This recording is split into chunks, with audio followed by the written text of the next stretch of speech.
our festivities, I am going to continue our series, Heroes and Heroines of Hollywood and in the Bible. And today, we are going to spotlight on an aspect, a teaching, an allegory, truth that is found in the series Doctor Who.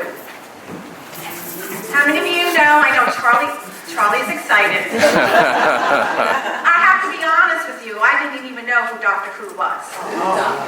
Yes.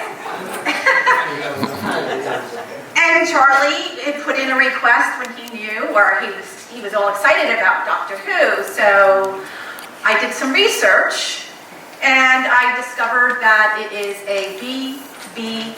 BBC. BBC. Thank you. Television series that started in 1963. And the Doctor is a character that is an extraterrestrial being that is both human and mortal and immortal. And if you look at a lot of faith traditions, that is something that we believe as well, that we embrace our humanity and our divinity. And each Doctor is called the Time Lord, and they have a certain lifespan and what they're supposed to complete within it. And when they know that it is time for them to leave this earth, they are informed. They have a knowing, right? Just like in lessons or an accident, we too kind of get, if an illness falls on us, there's that deep inner knowing within us. And so they try to complete whatever's theirs to complete and leave whatever, and let go of the rest. Knowing they know that they are going to incarnate in a different body, different personality, but all of their memories of all past lifetimes will be intact within them.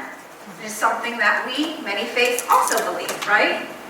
And so, the Doctor, there's been many incarnations during the series.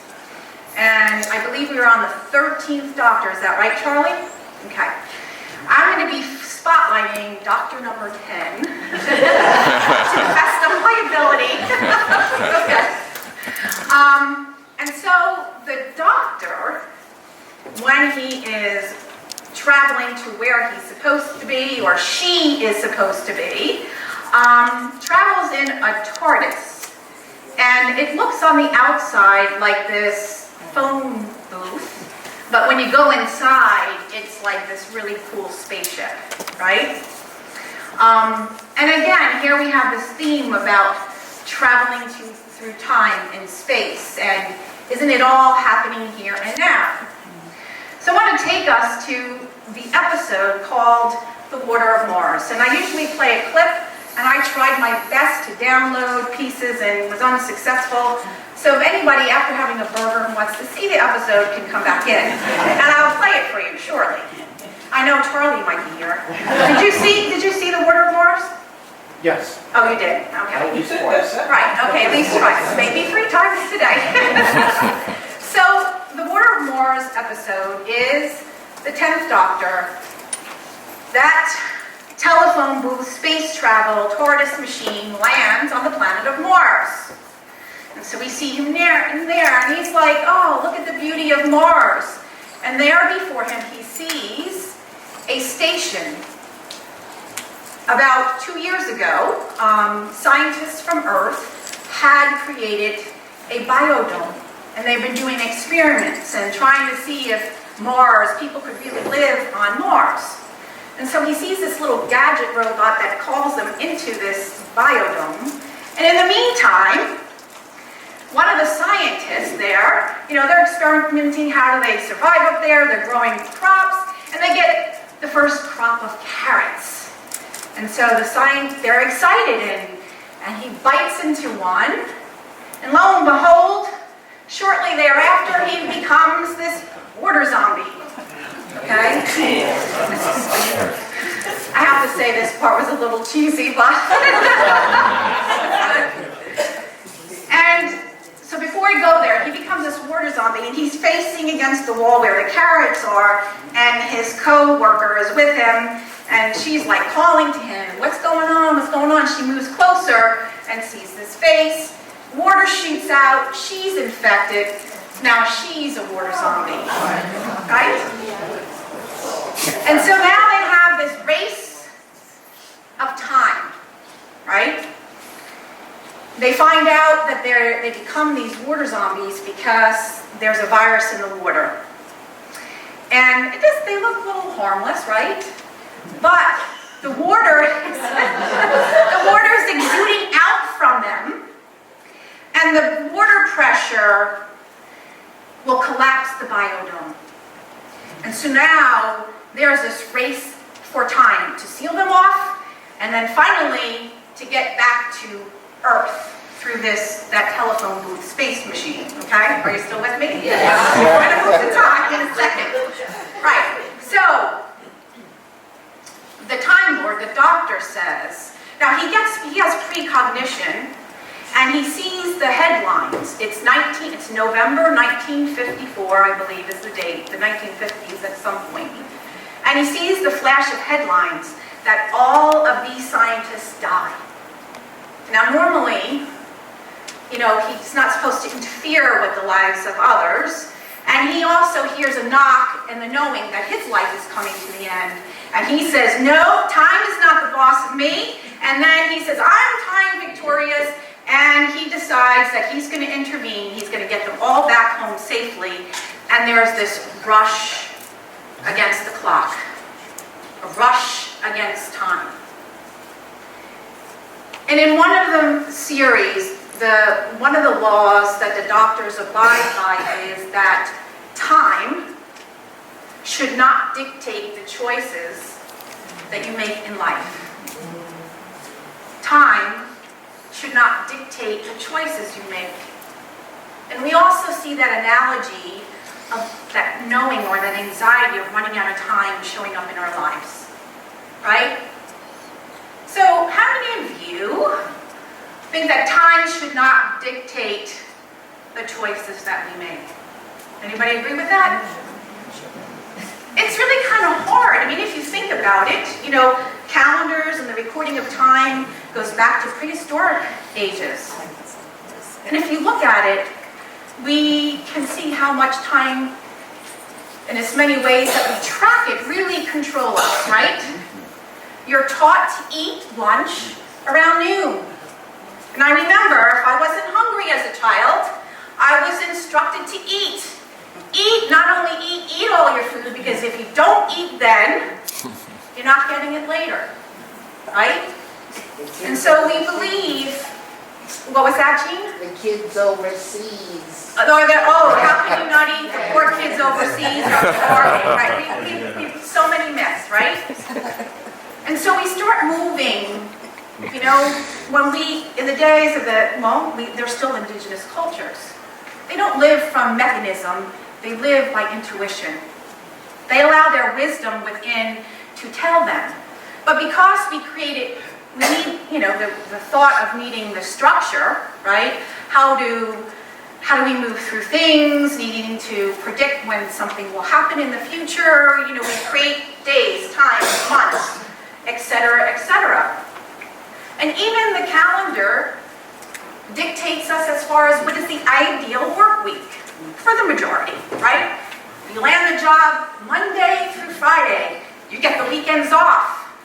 And if you've ever worked a job where you were required to work on the weekends and all of your friends and loved ones, or the majority of them, were out doing something, there is this kind of feeling like, oh, Saturday and Sunday are the only days that you could do fun stuff.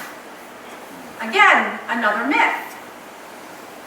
And then we also buy into this when we think one another is washed up, done, right? We see that an athlete's told when they're past their prime, a model, an actor, an actress, and even us when we're applying for a job sometimes. So I want to go deeper into this. I want to look at this race against time, our time anxiety. And first I wanted to share with you from Charles Fillmore about time. And he says, yes, we live by calendars, clocks, times, dates, for structure to keep track of events. However, eternity is not an endless number of years, and things that are spiritual and eternal cannot be measured by days and months and years. One can overcome the spirit of hurry by quietly declaring, I am not in bondage to any false idea of time. I live from the allness of God, inhabiting eternity and the divine order of the universe. The divine order of the universe is manifest in my mind in all of my affairs. So I want to look at the theme of this time anxiety, easier said than done. And I know there may be many, but I'm going to focus on 4. First one is this concept of, I don't have enough time. Or stress, will I get everything done? If you've experienced that, say, me too. Me too. So anxiety number 2, time's running out. That belief that it's too late to have a baby, to get married, to find a partner, to find a job. Or maybe it's too late to get divorced, who knows, right? And then we have the belief, which is the opposite. I have too much time on my hands. Where we, maybe it could happen in retirement, or maybe between whatever, or maybe it's just the day that we're so used to being on the go and we have nothing to do, and it's like we have this false belief, I have too much time on my hands, and what am I going to do, look at the 4 walls? And then the 4th one that I want to discuss this morning is, I'm too old. I'm too old for that. So I want to take a deeper dive into each one of them. First one, not enough time. And that usually comes from an inner, if we dive deeper, from the feeling of overwhelm, from the feeling of dread. And now that may be that, yes, maybe I truly have overextended myself, or the work that I do, or the duties that I am signed up to do, really, after much time of doing it, I'm really realizing this is more than the work of one person if I want to live in a balanced life. Or perhaps it's my fear attached to it, my overwhelm about it, that I don't have enough time, is because I start out from the anxiety, oh my God, will I get it all done? And I had to take a look at that for myself. You know, as the week progressed, and, you know, as the talk is you know, I'm mulling it over, and I'm exploring it all through the week, and then, you know, Saturday comes, and I really want to, you know, be with it, and so I wake up on Saturday, and it's like, I you know, got to work on the talk, I don't have time for a walk. So I have to look deeper into that. I function at my greatest and highest when I move my blood after sleeping for whatever hours it is, 8 or more. I know I function best. And so I notice it and I'm like, thank you for sharing. It's really about that fear. That if I take this walk, this can't happen too. Not true. Or, we are so used to performing, and our identity comes by what we produce. Yes, I will answer every text and every email, no matter what time of the day it is, because I don't want to disappoint you, because if I don't, then you're going to think I'm not adequate, I'm not enough. Right? With technology, it's such a blessing, but we live with it everywhere we go, and sometimes we're always there. And what we do is, when we say that we are out taking time for the wilderness, as Jesus would tell us, then we are actually teaching people that it's okay to not respect my time. And so as we move then into, these two kind of go together. So before I even get into looking at living on purpose and what that means, that is associated with too much time on my hands and old age, but they're all can be seen in each one of these, is when we feel that anxiety building with about any of the time anxiety, that overwhelm coming. It's the moment that we stop and pause, not race the clock. We don't become that water zombie, and instead of spewing that water out to people, when we come from that overwhelmed place, that fear that I'm not going to get it done, that fear that there's not enough time, how do we show up? Seriously, be honest. How do you, am I the only one who's ever experienced that? How do we show up? Anxious, crazed, stressed, frazzled. Does anybody bargain people in their family? Lose their patience, right? Yes. Take everything personal. Walk around. This was very good in the Italian household. Oh, such a burden of life. So we are to stop, and I invite you into that stopping and asking. Present moment awareness. What is this overwhelm really about? Where we do our deep breathing, where we take time to sit in the silence. And the voice is going to say, no, you don't have enough time to do that. You cannot afford to do that. And you ask, what is this about? What am I fearing? And then you say, okay, what am I willing to let go of? What am I willing to release? Our power of denial. And it could be a thought, like me, that belief that if I go for a walk, I'm not going to have enough time. So that was all I let go of. And it may mean that I let go of what I'm doing physically. The voice within will guide you. And I want to go to the next two. This, I have too much time on my hand, and I'm too old. In the Western culture and Western civilization, we really do not live with valuing our elders, and we fear death. Yes, granted, we love the people we're with, we love many things about our life, and I'm not saying we're, if we know it's our time to leave, that we're going to, that there's not going to be any sadness or grief. That's not what I'm saying. But in many cultures, they actually mourn at death and celebrate. Mourn at birth and celebrate at death. So there is something to be looked at there. And then that belief that if you're a certain age that we hold in our culture, that you're washed up when you're a certain age.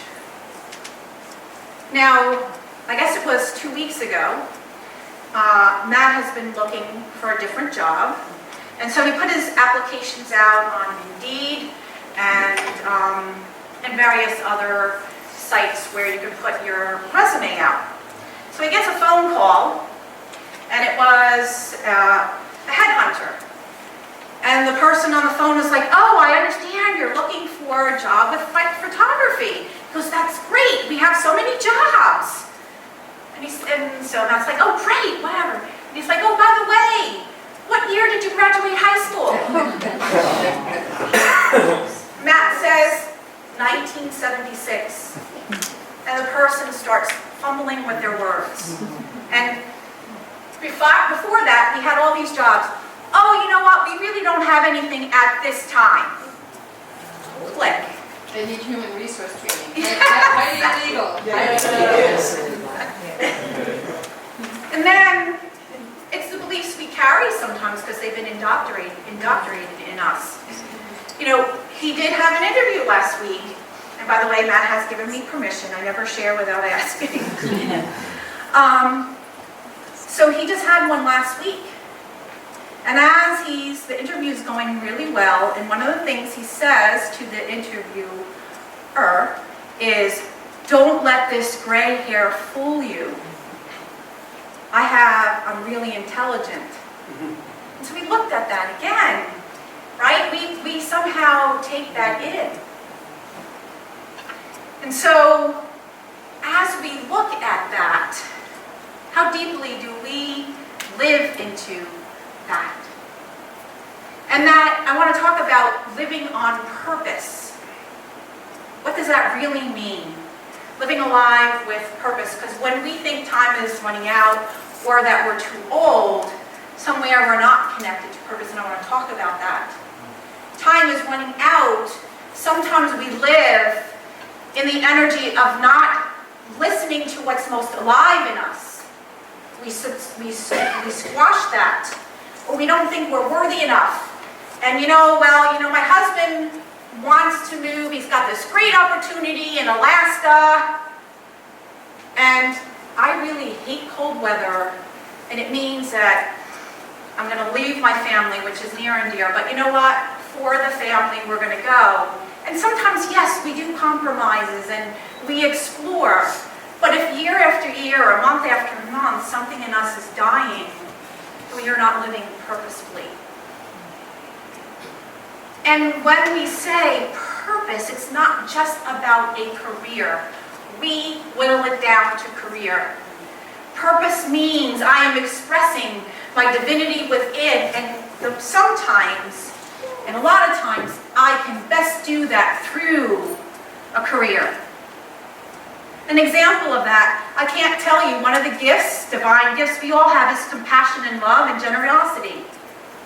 And I can't tell you how many times Linda comes in and gives me a bouquet of flowers just because.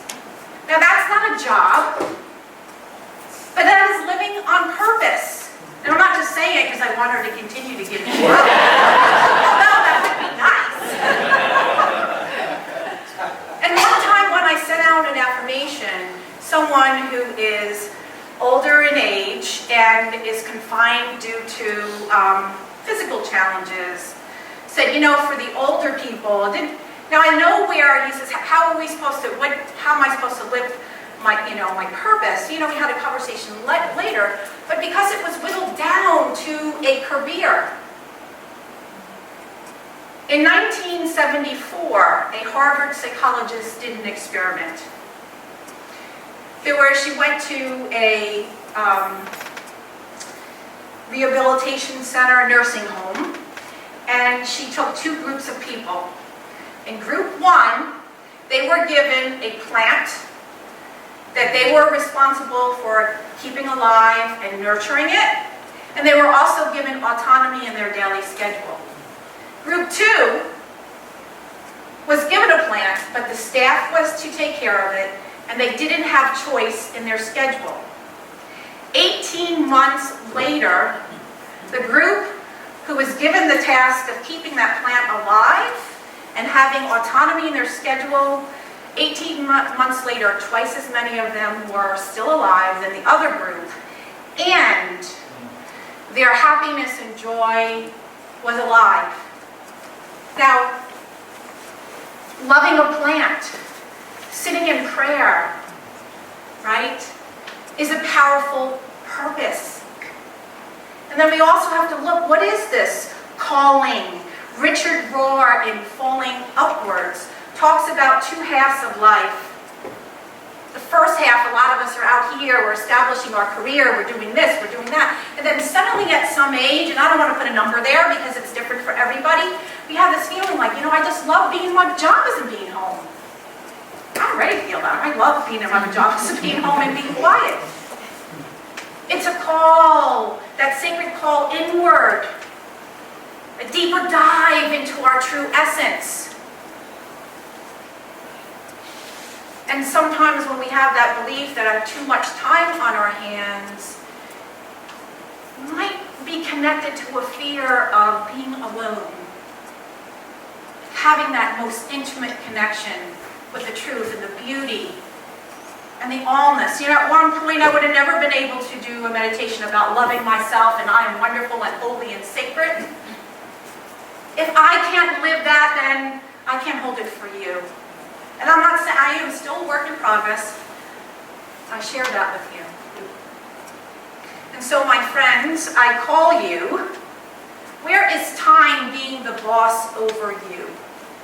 Where do you feel like time is running out, don't have enough time, or I don't feel like I have purpose? I invite you to take a look and do a deep dive. And I'd like to close with this poem, and if you'd like to share it with me, I would be happy for you to do that. So together, time is too slow for those who wait, too swift for those